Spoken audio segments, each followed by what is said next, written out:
Hello everyone, आज हम पढ़ने वाले क्लास 10 साइंस का चैप्टर नंबर फर्स्ट, जिसका नाम है केमिकल रिएक्शन एंड इक्वेशन। ये जो चैप्टर है वो काफी इंटरेस्टिंग चैप्टर है। हम इसे विजुअल्स और एनिमेशन की मदद से काफी सिंपल वे में कंप्लीट करेंगे। तो चलिए स्टार्ट करते हैं।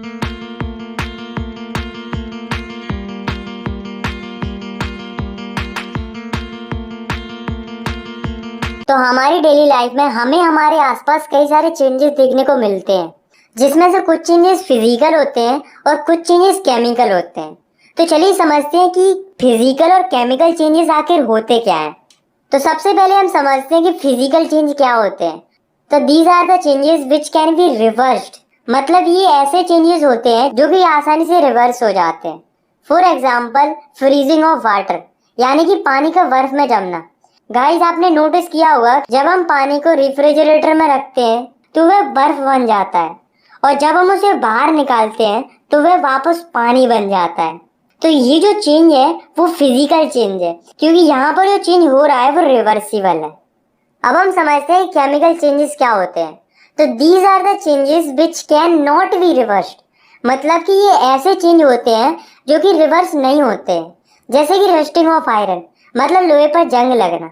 आपने देखा होगा कि जब हम लोहे को एटमॉस्फेयर में खुला छोड़ देते हैं तो लोहे पर जंग लग जाती है और लोहा खराब हो जाता है।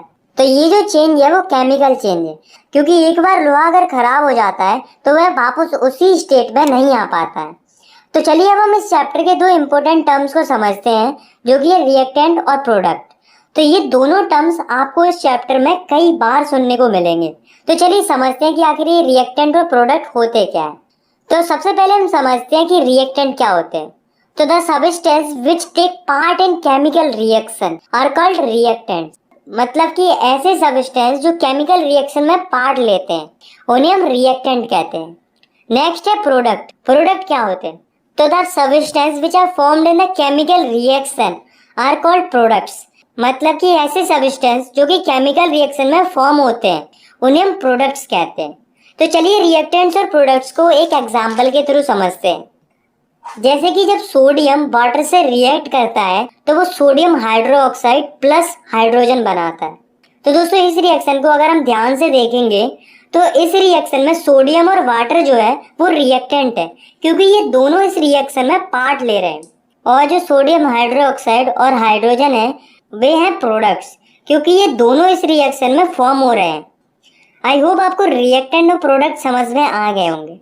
तो अब हम इस चैप्टर के पहले टॉपिक को समझते हैं, जिसका नाम है chemical reaction. So the chemical reaction is the process in which two or more substance combine to form new substance, मतलब केमिकल रिएक्शन एक ऐसी प्रोसेस होती है जिसमें दो या दो से अधिक सबस्टेंस मिलकर एक नया सबस्टेंस बनाते हैं। फॉर एग्जाम्पल, जब हाइड्रोजन और ऑक्सीजन की रिएक्शन होती है तो वाटर फॉर्म होता है। और दोस्तों, इस रिएक्शन में जो हाइड्रोजन और ऑक्सीजन है वो रिएक्टेंट है, और जो वाटर फॉर्म हो रहा है वो प्रोडक्ट है। तो आप देख सकते हो यहाँ पर दो सब्सटेंस मिलकर एक नया सब्सटेंस बना रहे हैं, तो यहाँ पर केमिकल रिएक्शन हो रही है। तो केमिकल रिएक्शन क्या होती है ये तो हमने समझ लिया। अब हम ये समझते हैं कि केमिकल रिएक्शन होती है तो हमें क्या क्या चेंजेस देखने को मिलते हैं। तो जब केमिकल रिएक्शन होती है तो हमें ये चेंजेस देखने को मिल सकते हैं। मतलब जब केमिकल रिएक्शन होती है तो हमें रिएक्शन होने से पहले और रिएक्शन होने के बाद सब्सटेंस के स्टेट में चेंजेस देखने को मिल सकते हैं, जैसे कि solid to liquid, liquid to gas और गैस टू सॉलिड। और दूसरा चेंज जो हमें देखने को मिल सकता है वो है चेंज इन कलर, मतलब केमिकल रिएक्शन के दौरान हमें रिएक्टेंट और प्रोडक्ट्स के कलर में चेंजेस देखने को मिल सकते हैं। और तीसरा जो चेंज हमें देखने को मिल सकता है वो है इवोल्यूशन ऑफ गैस, मतलब केमिकल रिएक्शन के दौरान हमें गैस निकलती हुई दिख सकती है। चौथा चेंज जो हमें देखने को मिल सकता है वो है चेंज इन टेम्परेचर, मतलब केमिकल रिएक्शन के दौरान हमें रिएक्टेंट और प्रोडक्ट के टेम्परेचर में चेंजेस देखने को मिल सकता है। और पांचवा और लास्ट चेंज जो हमें देखने को मिल सकता है वो है फॉर्मेशन ऑफ प्रेसिपिटेट, मतलब कि जब भी केमिकल रिएक्शन होती है तो हमें प्रेसिपिटेट निकलते हुए दिख सकता है। अब हम इस चैप्टर के सबसे इम्पोर्टेंट टॉपिक को समझते हैं, जो कि है केमिकल इक्वेशंस। तो यहाँ बेसिकली हमें तीन चीजों को समझना है, जो कि है कि केमिकल इक्वेशन क्या होती है, हम इन्हें बैलेंस क्यों करते हैं और हम इन्हें बैलेंस कैसे कर सकते हैं। तो हम तीनों टॉपिक्स को एक एक करके समझेंगे। तो चलिए हम इन तीनों टॉपिक्स को एक एक करके समझते हैं। तो सबसे पहले हम समझते हैं केमिकल इक्वेशन होती क्या है। तो chemical equation is the symbolic representation of a chemical reaction with the help of symbols and फॉर्मूले। मतलब केमिकल रिएक्शन को उनके सिंबल्स और फॉर्मूले की फॉर्म में लिखने को ही हम केमिकल इक्वेशन कहते हैं। फॉर एग्जाम्पल मीथेन और ऑक्सीजन जब रिएक्शन करते हैं तो वो carbon dioxide plus water form करते हैं। तो आपने देखा कि इस रिएक्शन को फॉर्मूले और सिंबल्स की फॉर्म में हमने कैसे रिप्रेजेंट कर दिए, और इसी रिप्रेजेंटेशन को हम केमिकल इक्वेशन कहते हैं। तो चलिए अब हम ये जानते हैं कि किसी भी केमिकल इक्वेशन को लिखते कैसे हैं। तो किसी भी केमिकल इक्वेशन में जो रिएक्टेंट होते हैं उन्हें हम लेफ्ट हैंड साइड पर लिखते हैं, और जो प्रोडक्ट होते हैं उन्हें हम राइट हैंड साइड पर लिखते हैं, जैसा कि आप इस रिएक्शन में देख सकते हो। तो चलिए अब हम आगे बढ़ते हैं और समझते हैं कि बैलेंस्ड केमिकल इक्वेशन क्या होती है। तो बैलेंस्ड केमिकल इक्वेशन वो इक्वेशन होती हैं जिनमें रिएक्टेंट और प्रोडक्ट्स के एलिमेंट्स के अंदर एटम का नंबर सेम होता है। तो चलिए अब हम ये समझते हैं why do we need to balance chemical equation. मतलब हमें केमिकल इक्वेशन को बैलेंस करने की जरूरत क्यों पड़ती है। तो हमें केमिकल इक्वेशन को बैलेंस करने की जरूरत इसलिए पड़ती है क्योंकि according to law of conservation of mass can neither be created or nor be destroyed during a chemical reaction. मतलब किसी भी केमिकल रिएक्शन में मास को ना ही क्रिएट किया जा सकता है और ना ही डिस्ट्रॉय किया जा सकता है। तो इसका मतलब तो ये हुआ कि रिएक्टेंट और प्रोडक्ट दोनों का जो मास है वो इक्वल होना चाहिए, और ऐसा तो तब होगा जब रिएक्टेंट्स और प्रोडक्ट के एलिमेंट्स के अंदर एटम का नंबर सेम हो, क्योंकि अगर ऐसा नहीं होगा तो law of conservation of mass apply ही नहीं होगा। तो अब हमने ये तो जान लिया कि केमिकल इक्वेशन को बैलेंस क्यों करते हैं। तो अब हम ये समझते हैं कि how to balance a chemical equation. मतलब कि हम केमिकल इक्वेशन को बैलेंस कैसे करते हैं। तो केमिकल इक्वेशन को बैलेंस करने का कोई स्पेसिफिक मेथड तो है नहीं, इसे हम हिट एंड ट्रायल मेथड से बैलेंस करते हैं। तो चलिए अब हम कुछ रिएक्शन को बैलेंस करके बैलेंसिंग को सीखते हैं। तो सबसे पहले हम एक रिएक्शन को बैलेंस करते हैं जिसमें Fe यानी कि आयरन और वाटर जो है वो मिलकर आयरन ऑक्साइड और हाइड्रोजन बना रहे हैं। तो इस रिएक्शन को अगर हम ध्यान से देखते हैं तो इस रिएक्शन में रिएक्टेंट और प्रोडक्ट्स के अंदर एटम का नंबर सेम नहीं है और ये रिएक्शन अनबैलेंस्ड है। अब हमें किसी भी तरह से इस रिएक्शन के रिएक्टेंट और प्रोडक्ट में एटम का नंबर सेम करना है और रिएक्शन को बैलेंस करना है। आपको ये बात याद रखना है, किसी भी केमिकल इक्वेशन में हमें जो चेंज करना होता है तो हम हर एक एलिमेंट या कंपाउंड को ब्रैकेट में बंद कर देते हैं, और जो कुछ भी मल्टीप्लाई या कोई भी चेंज करते हैं वो पूरे ब्रैकेट पर होता है, ना कि कोई पर्टिकुलर एलिमेंट पर। तो चलिए अब हम इस रिएक्शन को बैलेंस करते हैं। तो सबसे पहले हम एक टेबल बना लेते हैं जिसमें एक कॉलम में एलिमेंट का नाम और अगले कॉलम में रिएक्टेंट के एटम का नंबर और उससे अगले कॉलम में प्रोडक्ट के एटम का नंबर लिख लेते हैं। तो हम इस रिएक्शन के सभी एलिमेंट्स को एक एक करके बैलेंस कर लेते हैं। तो सबसे पहले हम देखते हैं आयरन को। तो आयरन के रिएक्टेंट में 1 और प्रोडक्ट में 3 एटम है। तो अब हमें ये देखना है कि हम किस तरह से आयरन के रिएक्टेंट और प्रोडक्ट में एटम का नंबर सेम कर सकते हैं। तो अगर हम रिएक्टेंट के आयरन जिसमें कि 1 एटम है उसमें 3 का मल्टीप्लाई कर दें तो रिएक्टेंट और प्रोडक्ट दोनों में एटम का नंबर सेम हो जाएगा और आयरन बैलेंस हो जाएगा।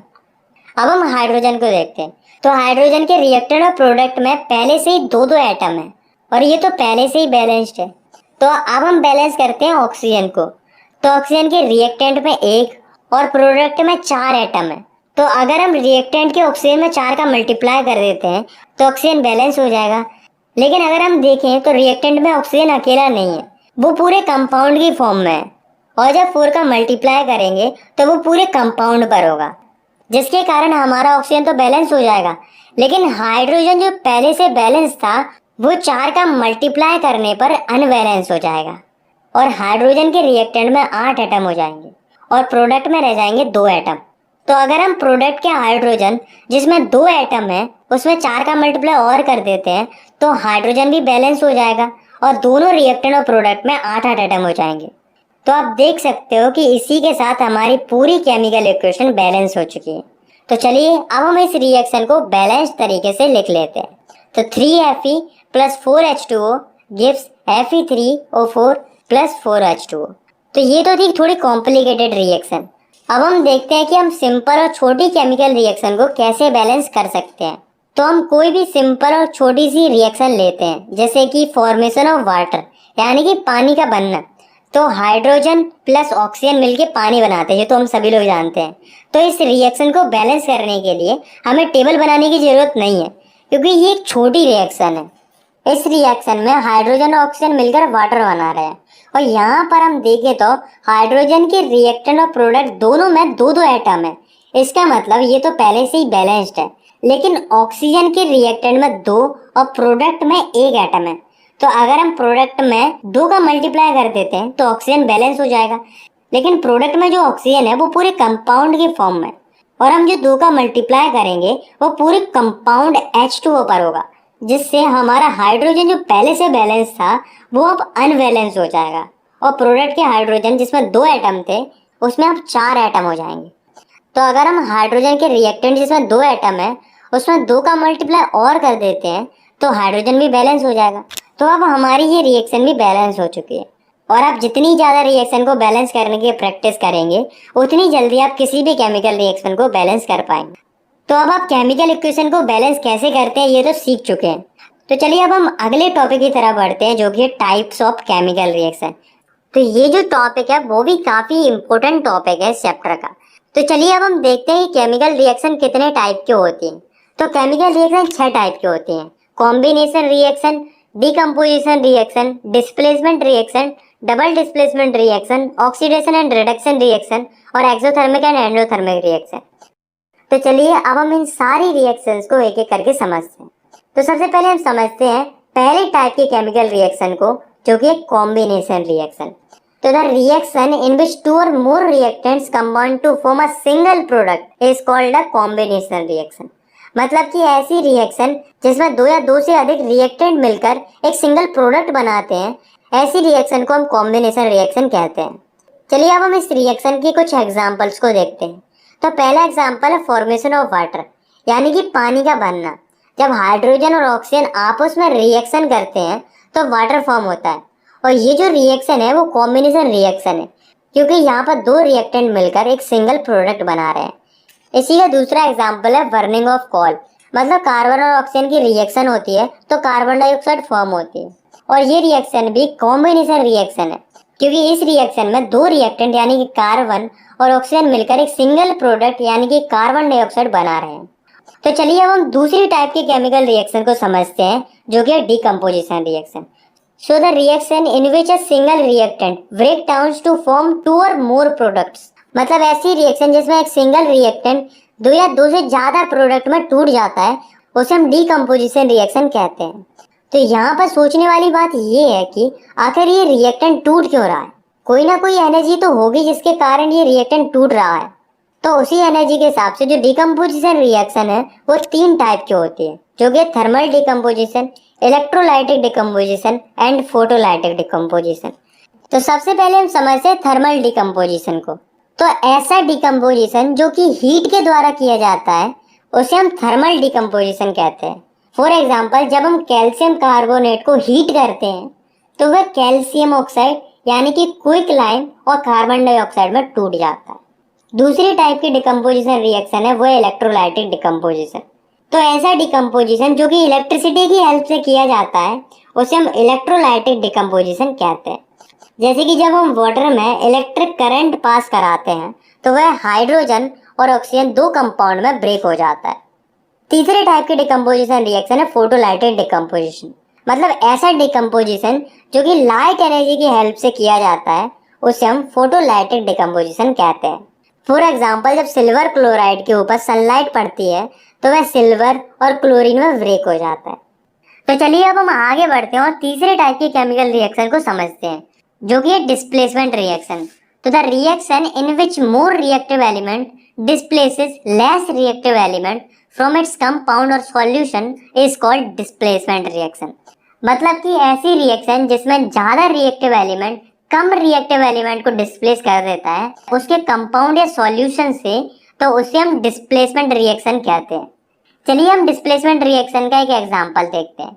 तो जब जिंक और कॉपर सल्फाइड की रिएक्शन होती है तो जिंक जो होता है वो ज्यादा रिएक्टिव होने के कारण कॉपर को डिस्प्लेस कर देता है और जिंक सल्फाइड बना लेता है, और कॉपर जो है वो अलग हो जाता है। चौथे टाइप की केमिकल रिएक्शन है डबल डिस्प्लेसमेंट रिएक्शन। तो the reaction in which 2 different ions or group of atom in the reactant molecules are displaced by each other is called double displacement reaction. मतलब ऐसी रिएक्शन जिसमें दो अलग अलग ions और atom के ग्रुप रिएक्टेंट के मॉलिक्यूल में एक दूसरे के द्वारा डिस्प्लेस किए जाएं, तो ऐसी रिएक्शन को हम डबल डिस्प्लेसमेंट रिएक्शन कहते हैं। फॉर एग्जाम्पल, जब सिल्वर नाइट्रेट और सोडियम ब्रोमाइड की रिएक्शन होती है तो सोडियम जो है वो ज़्यादा रिएक्टिव होने के कारण सिल्वर की जगह ले लेता है, और जो सिल्वर जो है वो सोडियम की जगह ले लेता है, और इसके कारण जो कंपाउंड फॉर्म होते हैं वो है सिल्वर ब्रोमाइड और सोडियम नाइट्रेट। तो अब हम समझते हैं पांचवी टाइप की केमिकल रिएक्शन को, जो कि है ऑक्सीडेशन एंड रिडक्शन रिएक्शन। तो चलिए अब हम एक एक करके इन दोनों रिएक्शन को समझते हैं। तो सबसे पहले हम समझते हैं ऑक्सीडेशन रिएक्शन को। तो oxidation can be defined as the process in which oxygen is added to a substance, or the process in which hydrogen is removed from a substance, or the process in which substance loses electron. मतलब कि oxidation एक ऐसी process होती है जिसमें कि किसी भी सब्सटेंस पर ऑक्सीजन ऐड हो रहा हो, या फिर किसी भी सब्सटेंस से हाइड्रोजन रिमूव हो रहा है, या किसी भी सब्सटेंस से इलेक्ट्रॉन्स लूज हो रहे हैं, ये होती है ऑक्सीडेशन। तो चलिए अब हम ऑक्सीडेशन के कुछ एग्जांपल को देखते हैं। तो जब हम कॉपर और ऑक्सीजन को हीट करते हैं तो कॉपर ऑक्साइड फॉर्म होती है, और ये रिएक्शन ऑक्सीडेशन रिएक्शन है, क्योंकि यहाँ पर जो ऑक्सीजन है वो कॉपर में ऐड हो रहा है। और जब हाइड्रोजन सल्फाइड और ऑक्सीजन की रिएक्शन होती है तो वाटर फॉर्म होता है और सल्फर फॉर्म होता है। तो ये रिएक्शन भी ऑक्सीडेशन रिएक्शन है, क्योंकि यहाँ पर हाइड्रोजन जो है वो हाइड्रोजन सल्फाइड से रिमूव हो रहा है। और ये एक और रिएक्शन है जिसमें जिंक में से 2 इलेक्ट्रॉन लॉस हो रहे हैं, तो ये भी ऑक्सीडेशन रिएक्शन है, क्योंकि यहाँ पर इलेक्ट्रॉन लूज हो रहे हैं। तो चलिए अब हम समझते हैं कि रिडक्शन रिएक्शन क्या होती है। तो ये जो रिएक्शन होती है वो ऑक्सीडेशन रिएक्शन की बिल्कुल अपोजिट होती है। तो reduction reaction can be defined as the process in which oxygen is removed from a substance, or the process in which hydrogen is added to a substance, or the process in which substance gain electrons.